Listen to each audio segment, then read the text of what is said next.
sa atong unang pagbasa hisgutan diri ni San Juan nga mahimo gid tang bakakon basta moingon tang nahigugma tas Ginoo pero nagdumot ta sa atong isig katao. Lingiyay mong tupad ing na bakakon ka. Ing na ba yung tupad? Pasabot ana kanang gasigig simba unya nagsigi pagyog misa sa maaning nagwali karon unya dunay mga tao nga ilang gidumtan, dunay mga tao nga dili nila dawaton nya magsigig ingon, Ginoo, I love you Lord, you are my God, you are my everything. Unya gasigig dumot sa iyang isig katao, mga bakako na no?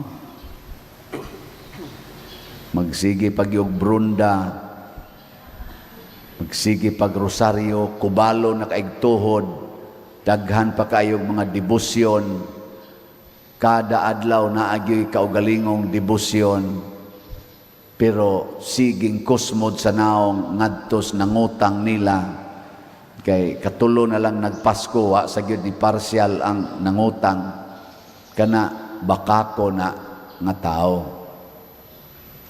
Nilingi ag usab imong tupad ing na maningil pa kag utang ing na kuno na sige pa kag paningil anang utang. So unsaon man nato mga igsoon pagpakita gyud ang tinuod natong gugmas Ginoo naa gyud sa atong pagtuman sa mga sugo sa Ginoo. Nya ang sugo sa Ginoo gugma man, nakasintro man gyud gugma, nya apil man sa paghigugma kanang kaaway, mo nang wa na gid tay kaaway basta nahigugma tas Ginoo. Di ba simple kayo ang logic? Dili na kinahanglang ato pa ng lalison og maayo. Nang malipay ko anang atong mga naa sa Congress, naa sa Senate, kay maglalis na sila kanang naas korte, na ipipila nila di noon tanan, lalis silang maayo dito, insultuhay, pero inighuman, mag-inagbayay raman sila, mag-kopi-kopi raman na sila. Muingon raman na sila, walang personalan paniro ha, walang personalan, ana ganing trabaho lang ito. Kanang ana ba? Ipapriso nimo, nya suod lang yapon mo kay ipapriso ka kay sadaan man ka. Ana, napamatud-an man kang sadaan, imo man yung gikurakot ang flood control o kaha ang mga budget sa atong medical or sa military or sa education or sa kanang farm to market o kaha usahay pa gani kurakoton pa ang budget para sa mga kaning mga naigo bitaw sa mga kalamidad. Kadaghan na ito mga issues una, panahos Yolanda, amot panahos Odit baka, panahos mga linog, na idaghang mga gipanghatag, naasa iakyos nga, gikurako, tanguban, gipili-pili ng ilang suod. Ano? Wadi mo kadungog ang mga isyu ha? Unya, og mapriso ka tungod di. Kanang mga confidential fund, umapriso ka, napamatud-an, pero dili ta mag-away. Ug maigo ta sustisya, di lang ta mag-away.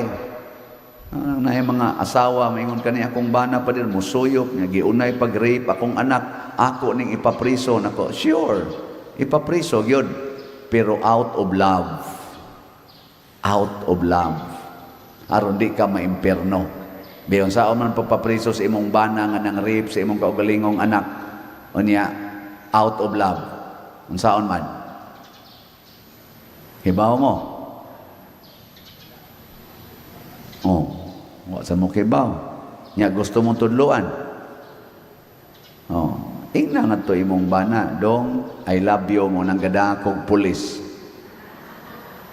nabuang ka day nganong love you nya gada man ka ning pulis tungod kay di ko gustong mapunan pa nimo ang imong sa kay nahigugma ko nimo mo nang akong gidaang pulis aron mutabang siya nga dili na mapunan ang imong sala dinhis atong balay kay basig baliko na sa tunimong kamang atong anak mo nang di ay pulis aron adto na ka maghigda sa prisuhan.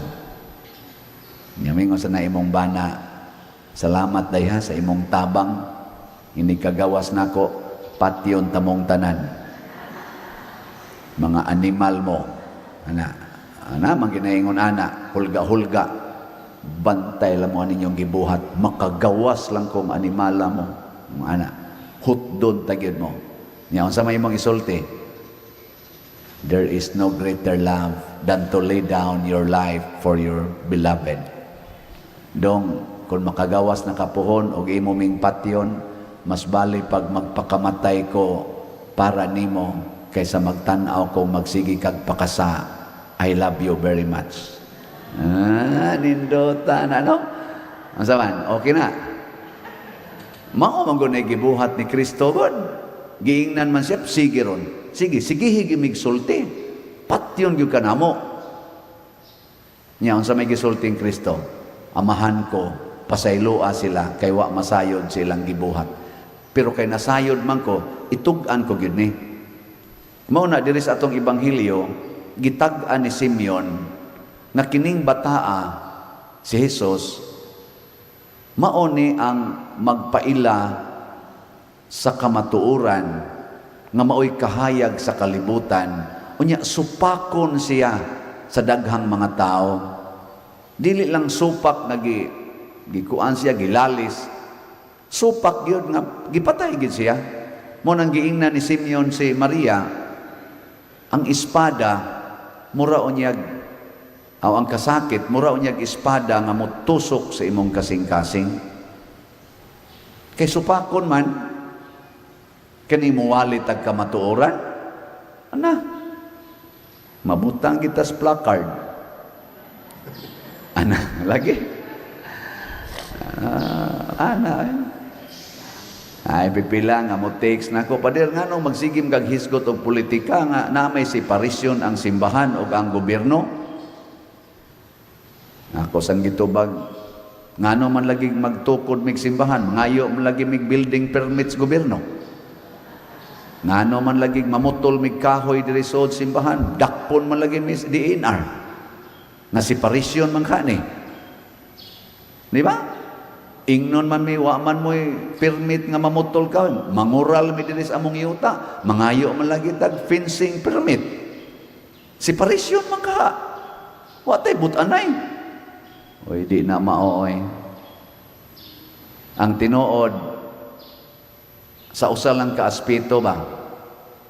Mosait lang kong example nga di gyud pwedeng magsagol ang simbahan o ang gobyerno o para nako mao ni tingali ang gipasabot nga sa pag manage sa affairs sa gobyerno sama ng pagpangulikta og mga taxes sa mga tao, ang mga balaod nga ilang himuon paghimo anang mga taxes unya og makulikta na ang paggamit ni ana og unsay gamitan asa na ipahigayon ang pagmanage sa atong funding gikan sa mga taxes exclusive na sa mga government officials.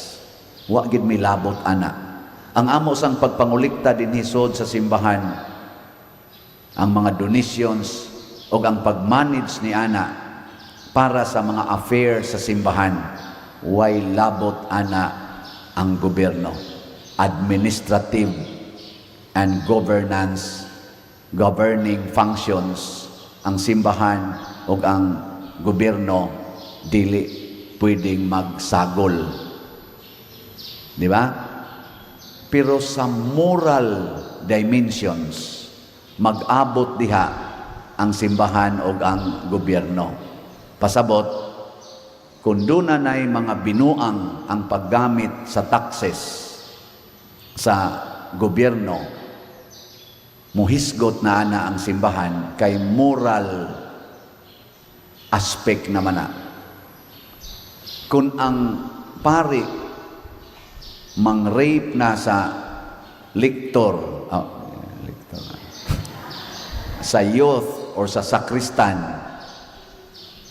mangilabot na ana ang gobyerno. Munang nangapriso ang mga pari. Gipangkiha ang mga pari.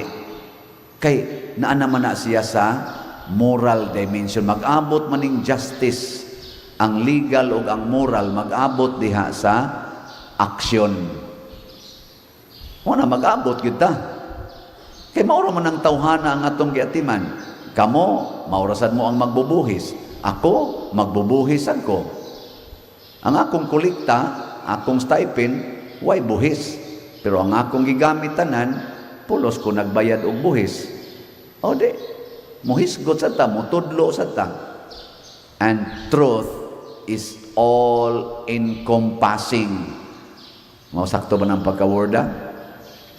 Ang kamatuoran, mulatas na siya sa gobyerno o sa simbahan.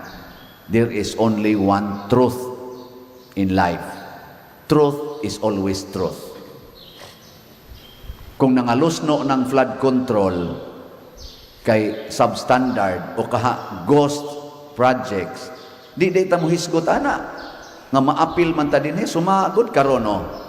Pila man nato ka mga parishioners ang nangamatay tungod sa baha. Nya di ta mangilabot ana. Pila kabuk mga balay, mga properties na nga daot, mga bot dinhi magsigi ta og hangyo nato. Tabangi mi ani pader, tabangi mi ani wa na mi balay, wa na mi balay. Di ta mangilabot ana. Kuan naman na. Moral dimension naman na. Moral responsibility. Both the government and the church should do something. Munas Mother Teresa, paggubat, niadto siya war zone. Ingon siya sa obispo, adtuon ako ng gagubat kay naidaghan diya mga bata o mga tiguwa nga di nakalakaw o masakiton, akong i-rescue. Ingon sang obispo, nabuang kaniya, maigo kas bala. Ingon siya, magdakog bandirang puti. O pag-announce yun nga si Mother Teresa, muadto dito kay manguha siya ito mga tiguang o mga masakiton o mga bata, nag-ceasefire ang bawat kuan sa ceasefire sa tag 24 hours. Mantingan lito, kay musod si Mother Teresa, paggawas Mother Teresa, gubat na sad sila. Ana, sa to pagrespetuhan. Nga naman, kay dunay moral responsibility ang simbahan pagluwas sa katauhan, physically and spiritually.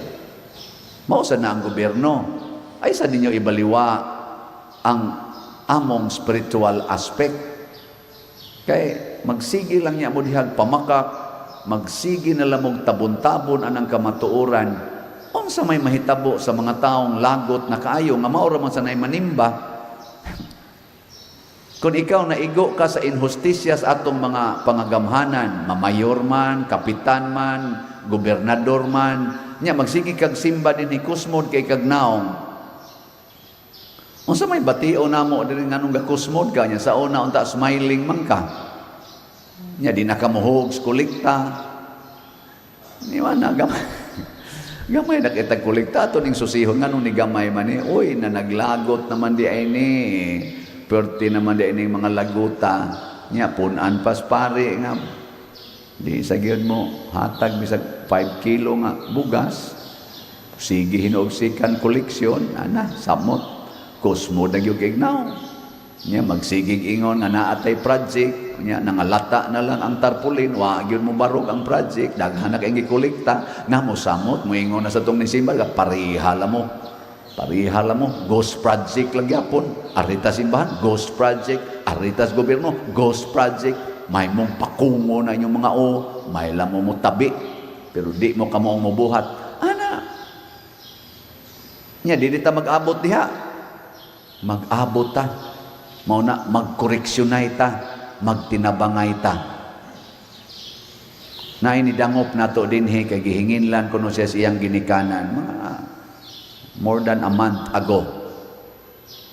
Ako na lang ning mensyonon iya nga diya yang senior citizen ID si Rafael Inquito Nigre, taga Binawbaw, Bantayan, Cebu.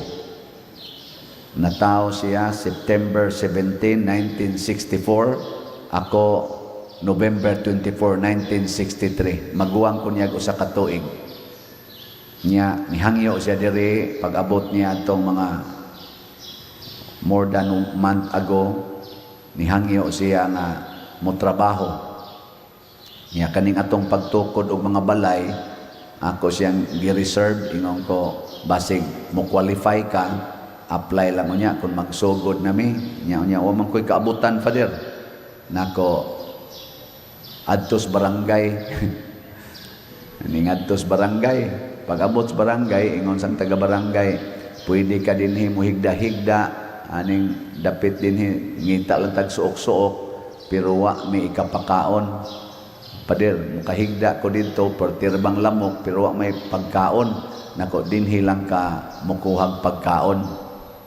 Ug ang katapusan niyang kuhag pagkaon gabi, ikaon siya diha, niya pagka alas 2 sa kaadlawon ganiha, giatake o karon namatay. May he rest in peace. Nangita pa sila tagtungod kani si Rafael in Quito Negre. Kinsa ninyo ani ang tagtungod, palihog i-claim diri di ani ron sa atong RH man tingali na bas RH di adiri sa Compostela ari alami diri kay ato na ginunta ni siyang tabangan para makakuan kay able pa man kay siya bisag unsa kunong trabaho nga gabi ning kuha pag itong pagkaon. Ang ako lang natandugan kay sigihan nila kunong pangutana sa dihang giatake na ang katapusan kunong gilitok na nga ningon kuno Father Siano. Ikaw gyud Rafael imo jud kong giapil-apil. Ningon ko nung Father Siano mo, kung nagisulti ron dito, ingon nga, ang katapusan nga nalitok Father Siano, niya, namatay dayon siya. Wa ko kay bao, ningon ba siya, why ayos Father Siano? O ningon baka siya, sunod na ko Father Siano. Wa ko kay bao, basta Father Siano ron may gisulti. So, mga igsoon, kining mga tawhanang yan, di na nato maihap. Libuan na ka mga tao. Sukad pa ko dito sa San Vicente Ferrer. Daghan kay mga tao mo anhin nato susama ani kahimtang. Unsa may among tawag diha bisag inyo ng pangutan-o ng taga-opisina, ang gitudlo nako nila na ana gani mga ingon ana ang atong itawag Jesus.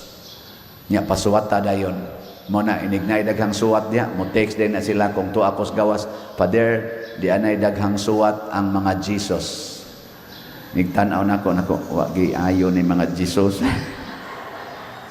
Mo pay minus kay tagkolekta pero di magita gusto nga mulakaw nga dili makada. Ato magyung tagaan. Mo nang mag-average ta dinhi og charitable expenditures og mga 1.5 million kada buwan. Mo na makatabang-tabang ni Jotay ang akong YouTube channel kaning Padre Siano Ubod kay matagaan man sa tag may income makatabang-tabang yun.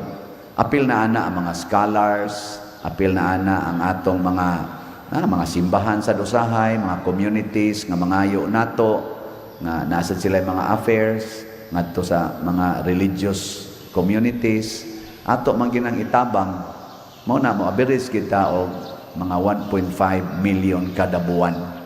Imagine ninyo pila ray atong kolekta dire. No? Mo nang do na gitay negative nya usahay ang ato mga workers mag 4-day work ra sila nga bayaran. 7 days ang ilang trabaho pero 4 days ra ang bayaran. Apil sad ko. Usahay akong stipend, akong i-divide into 7 nya ang 4 shares ra akong kwaon. Uli sad nako ang 3 shares para makapuno-puno sa atong operating expenses. Salamat arong December kay dako-dako tag kolekta Misa de Gallo.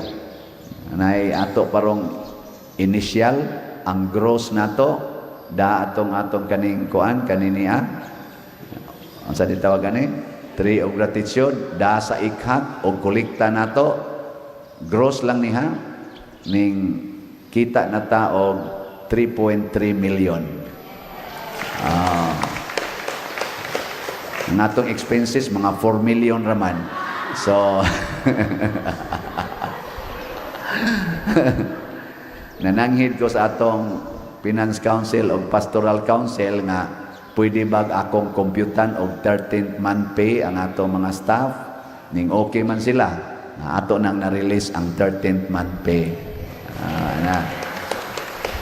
Ambot wa baka man nagtungit ning mga kanahang dagko.